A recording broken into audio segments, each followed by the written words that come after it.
할렐루야. 하나님 말씀은 구약성경 출애굽기 40장 17절부터 38절까지의 말씀입니다. 출애굽기 40장 17절부터 38절까지의 말씀을 제가 봉독합니다. 둘째 해 첫째 달 곧 그 달 초하루에 성막을 세우니라. 모세가 성막을 세우되 그 받침들을 놓고 그 널판들을 세우고 그 띠를 띄우고 그 기둥들을 세우고 또 성막에 막을 펴고 그 위에 덮개를 덮으니 여호와께서 모세에게 명령하신 대로 되니라.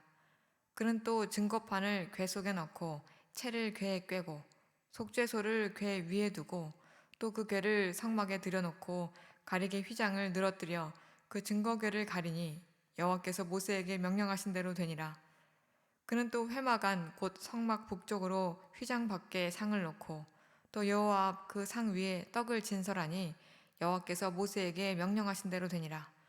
그는 또 회막안 곧 성막 남쪽에 등잔대를 놓아 상과 마주하게 하고 또 여호와 앞에 등잔대에 불을 켜니 여호와께서 모세에게 명령하신 대로 되니라.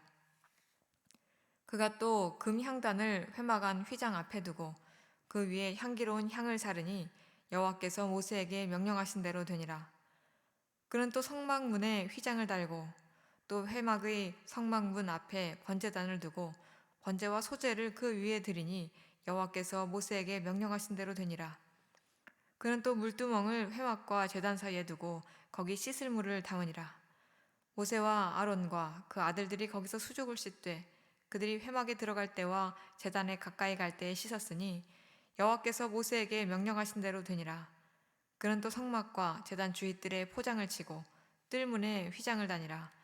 모세가 이같이 역사를 마치니 구름이 회막에 덮이고 여호와의 영광이 성막에 충만하매 모세가 회막에 들어갈 수 없었으니 이는 구름이 회막 위에 덮이고 여호와의 영광이 성막에 충만함이었으며 구름이 성막 위에서 떠오를 때에는 이스라엘 자손이 그 모든 행진하는 길에 앞으로 나아갔고 구름이 떠오르지 않을 때에는 떠오르는 날까지 나아가지 아니하였으며 낮에는 여호와의 구름이 성막 위에 있고 밤에는 불이 그 구름 가운데에 있음을 이스라엘의 온 족속이 그 모든 행진하는 길에서 그들의 눈으로 보았더라.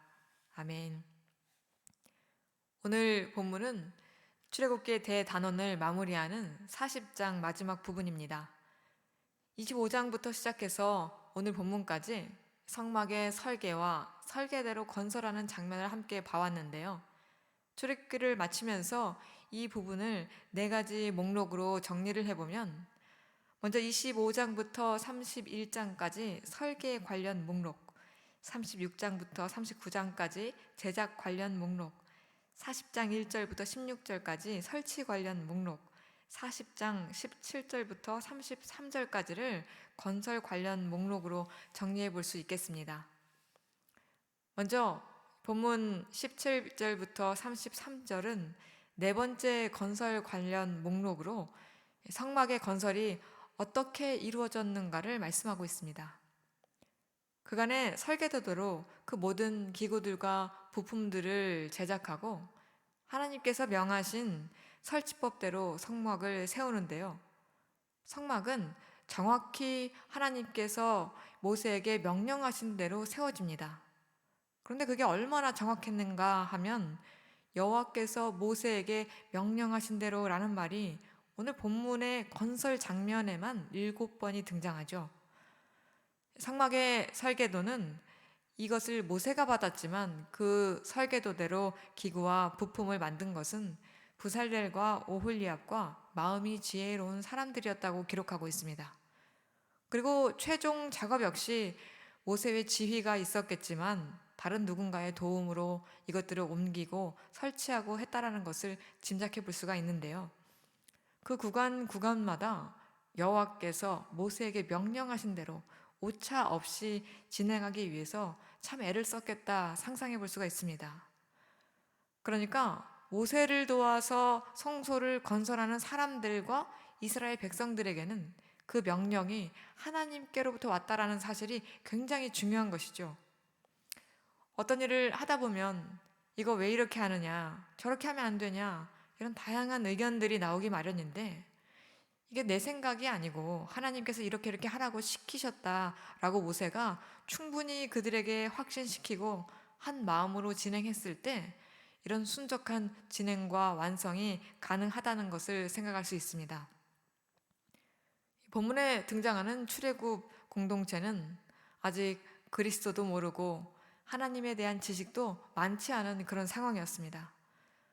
모세와 여호수아까지를 확장해서 보면은 여호수아를 예수 그리스도의 예표라고 할 수 있겠지만은 지금 이 출애굽 1세대 공동체에게는 모세가 그리스도의 예표라고 할 수가 있습니다.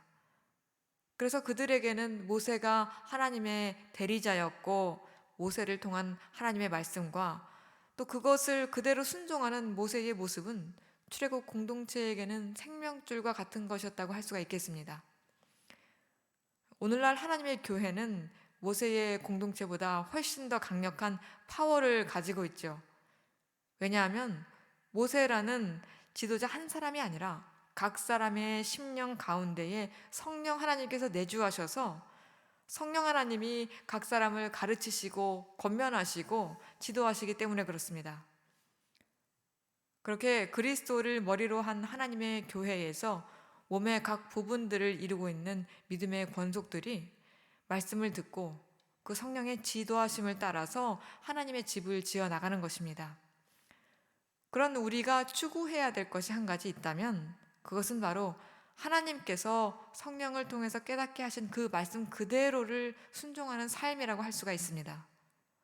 날마다 그 치열한 삶을 살아나가는 몸의 각 부분들이 모일 때에 그 모든 부분들에서 여호와의 명령대로 이루어졌다. 여호와의 명령대로 하늘의 성소가 건설되었다라고 기록되는 역사가 이 땅에서부터 일어나는 줄을 믿으시기 바랍니다. 다음으로 본문 34절과 35절은 성막에 임하신 하나님의 압도적인 임재를 말씀하고 있습니다. 구름이 회막에 덮이고 여호와의 영광이 성막에 충만함에 모세가 회막에 들어갈 수 없었으니 이는 구름이 회막 위에 덮이고 여호와의 영광이 성막에 충만함이었으며 말씀합니다. 우리가 이 본문만을 본다면 하나님의 이 임재가 너무나 압도적이어서 모세가 회막에 들어갈 수 없었구나 이렇게 생각할 수 있는데요. 사실 모세는 그 전에 이런 압도적인 임재 속으로 걸어 들어간 적이 있습니다. 출애굽기 19장을 보면 이스라엘 백성이 이제 시내산에 도착을 했는데 하나님이 빽빽한 구름 가운데에 임재하시죠.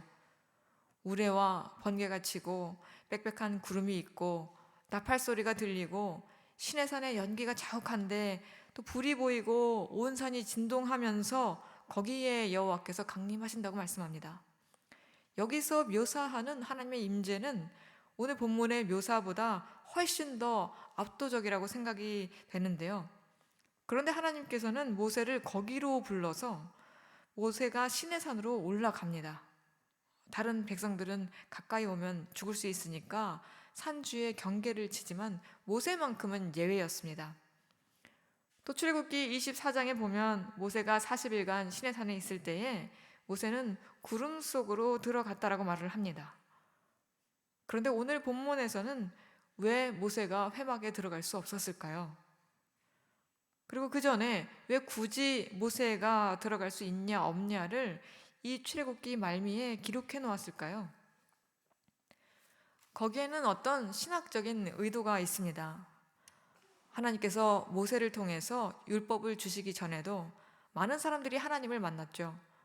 아담의 계보 속에 나타나는 여러 사람들, 그리고 또 아브라함을 비롯한 족장들이라든지 또 우리가 창세기 시대의 인물이라고 생각하는 욥과 그 친구들이라든지 이런 사람들이 하나님을 예배하고 섬겼는데 그들이 하나님을 만날 때 어떤 특정한 장소가 있었다고 말씀하지 않습니다. 이 장소뿐만 아니라 어떤 특별한 방법이 있었다고도 말하지 않죠. 물론 하나님이 어떻게 해라 이렇게 요구하실 때도 있었지만은 대개는 그 인물들이 마음을 들여서 나름 의미 있는 장소에서 자기 나름대로 예배를 드렸고 하나님은 그 예배를 기쁘게 받아주셨습니다. 그런데 출애굽 공동체에 이르러서는 새로운 국면이 펼쳐집니다. 개인 대 개인의 만남이 아니라 한 민족 전체를 하나님께서 부르시고 백성 삼아주시는 그 언약이 시내산에서 체결되죠.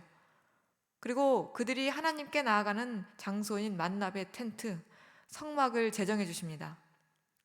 오늘 본문에서 이 성막의 건설이 완성되었고 이제는 이 지정된 장소에서 하나님을 예배하게 되는데, 하나님을 만나려면 과거와는 달리 하나님께서 정하신 방법대로 만나야 한다라는 것입니다. 그래서 성막이 완성되고 하나님이 임재하셨을 때 모세가 회막에 들어갈 수 없었던 것이죠.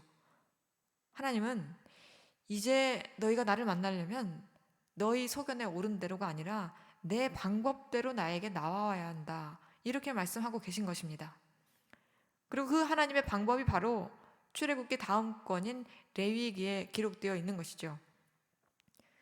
출애굽기와 레위기는 분리된 책이기도 하지만 이 레위기의 시작은 그리고 여호와께서 부르셨다고 시작이 됩니다. 책 서두를 쓸 때 그리고로 시작되는 책은 없을 텐데요. 레위기는 그리고로 시작합니다. 이제 성막이 완성되었으니 여기서 나를 만나면 되는데 이게 끝이 아니라 그리고 이러한 방법으로 나를 만나야 한다 말씀하는 것이죠. 우리가 히브리서에서 확인해 볼 수 있듯이 이 율법과 성소는 장차 올 좋은 일의 그림자입니다. 그래서 장차 올 것에 대한 상징이 숨겨져 있다고 할 수가 있죠. 오늘 우리가 확인한 하나님을 만나되 단지 좋은 마음만으로는 안 되고 반드시 하나님의 방법대로 만나야 한다라는 것은 오직 예수 그리스도를 통한 구원을 상징하고 있습니다. 우리가 포스트 모더니즘 시대를 살아가면서 이 예수의 유일성이 점차적으로 훼손되는 것을 많이 목격하게 되죠. 그래도 참 감사한 것은 한국교회의 분위기는 타전교회도 구원이 있다든지 자연을 통해서 계시된 하나님을 인간의 이성으로 깨닫고 구원받을 수 있다는 그런 이론들의 굉장한 거부감을 가지고 있다는 것인데요.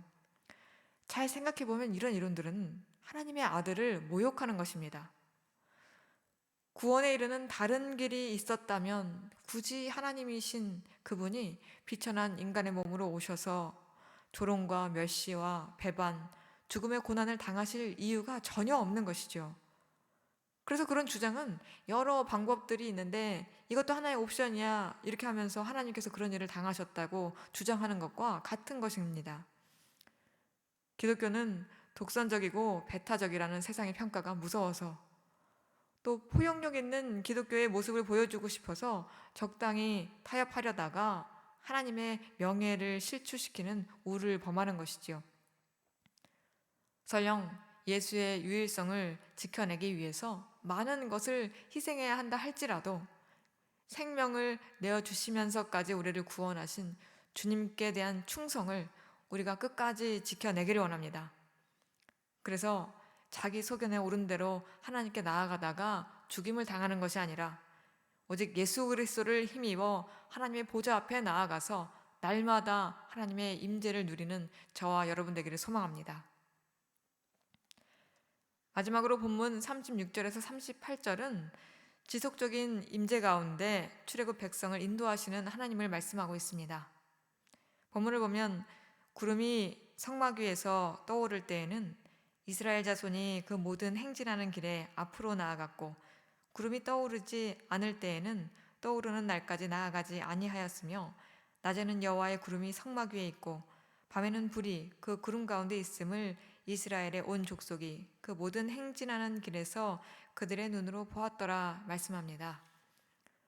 만약에 우리가 실제로 그 역사적 현장 가운데에 있었다라면 그 하나님의 구름, 그 불을 우리의 눈으로 봤다면 정말 전율할 수밖에 없었을 것 같은데요.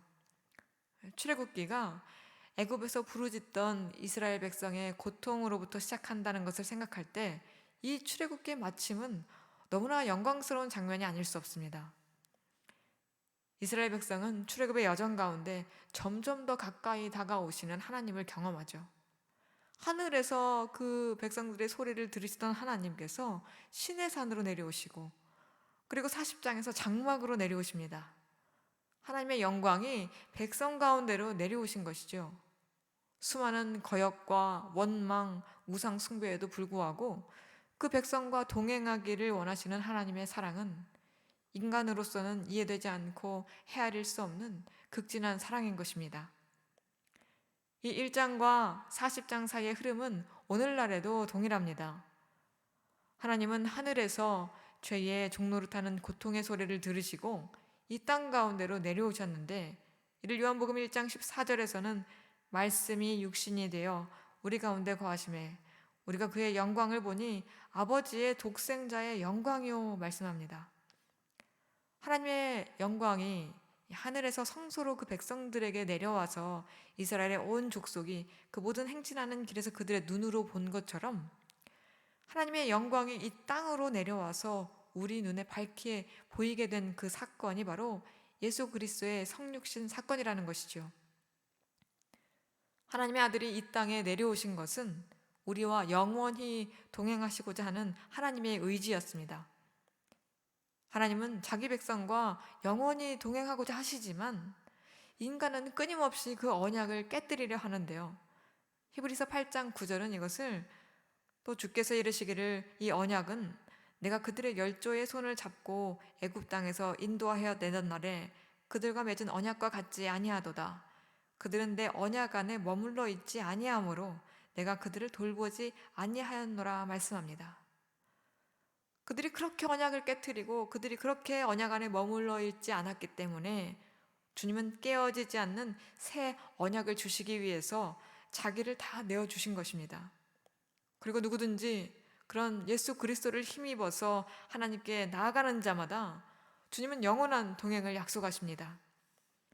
그래서 새 언약 아래 있는 성도는 오늘 본문 마지막 절, 낮에는 여호와의 구름이 성막 위에 있고 밤에는 불이 그 구름 가운데 있음을 이스라엘의 온 족속이 그 모든 행진하는 길에서 그들의 눈으로 보았더라. 이 말씀이 내 삶 가운데 이루어지는 것을 목격하게 되는 것입니다. 사랑하는 성도 여러분, 이제 믿는 성도의 할 일은 영의 눈을 들어서 하늘을 바라보는 것입니다. 우리는 한 치 앞도 알 수 없는 인생길을 걸어가지만 친히 내 걸음걸음을 인도하시고 지도하시는, 우리와 날마다 동행하시는 그 하나님을 신뢰해야 합니다. 이 땅이 아니라 성막 위에 떠오른 구름을 믿음의 눈으로 바라보시기 바랍니다. 그 말씀하신 바를 행하시며 실행하시는 하나님은 내가 세상 끝날까지 너희와 항상 함께 있으리라 약속하고 계십니다. 주님의 그 약속을 의지해서 날마다 하늘을 바라볼 때 우리는 출애굽 1세대와 같이 실패하는 여정이 아니라 성공적으로 광야와 같은 인생을 살아서 마침내 약속의 땅을 밟는 사람들이 될 줄을 믿습니다. 기도하겠습니다. 죄로 고통하는 우리의 신음소리를 들으시고 하늘 보좌를 버리고 이 땅에 오신 주님을 찬양합니다. 끊임없이 하나님을 거역하는 백성들이지만 극진한 사랑으로 동행하시는 하나님의 은혜에 감사를 드립니다. 상막에 임재하시며 동행하시는 주님, 모든 믿는 자의 심령을 그리스도의 피로 씻어 성전 삼아 주신 성령을 신뢰하며 나아갑니다. 주의 백성들로 날마다 믿음의 눈을 들어 성막 위에 떠오른 구름을 보게 하여 주시옵소서. 그래야 오직 성령의 능력으로 살아가는 모든 권속들 되기를 원합니다. 유일한 주여 생명 되신 예수 그리스도의 이름으로 기도드리옵나이다. 아멘. 이제 각자의 기도 제목들로 나아가도록 하겠습니다.